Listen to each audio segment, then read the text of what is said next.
तालाब में फेंक देता है और खाली हाथ वहाँ से चला जाता है। यही मेरी कीमत है। तुमने क्या सोचा था तुम ये मूर्ति इतनी आसानी से ले जाओगे? कभी नहीं। एक छोटे से गांव में एक बेहद चतुर आदमी लखन अपने छोटे से बेटे और पत्नी के साथ रहा करता था।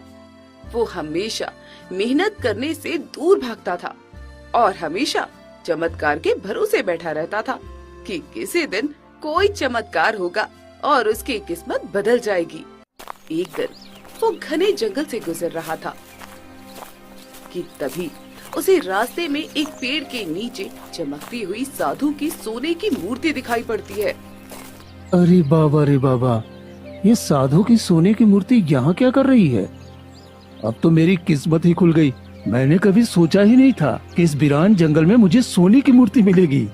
लखन जैसे ही वो सोने की मूर्ति उठाकर जाने लगता है, तभी हवा में एक भारी और गूंजती हुई रहस्यमयी आवाज आती है। रुको, ये सोने की मूर्ति ऐसे नहीं ले जा सकते। कौन है? कौन बोल रहा है? सामने आओ। मैं इस जंगल का रखवाला बोल रहा हूँ। अगर तुम्हें ये सोने की मूर्ति चाहिए तो इसके बदले तुम्हें इसकी कीमत चुकानी होगी। मैं इस सोने की मूर्ति के लिए कोई भी कीमत देने के लिए तैयार हूँ। बताओ मुझे क्या देना होगा?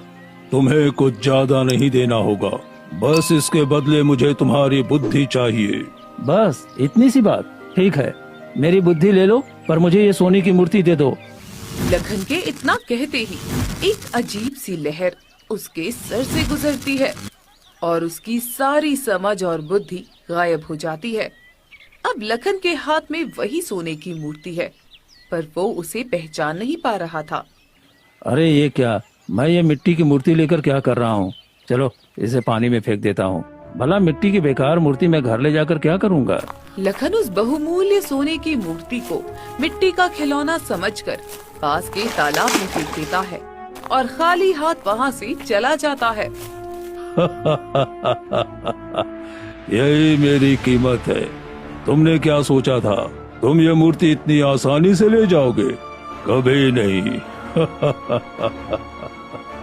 तभी तेज रोशनी के साथ वो मूर्ति तालाब से निकलकर वापस उसी पेड़ के नीचे पहुंच जाती है।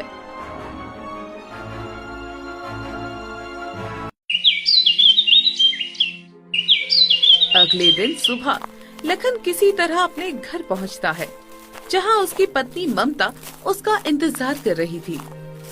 अजी कहाँ रह गए थे?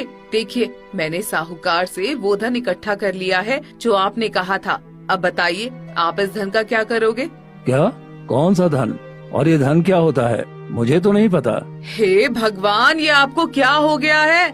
आप ऐसी बचकानी बातें क्यों कर रहे हैं? अभी तो आप ठीक थे और अचानक जंगल से आते ही आपकी दिमागी हालत इतनी कैसे बिगड़ गई? ममता की आवाज सुनकर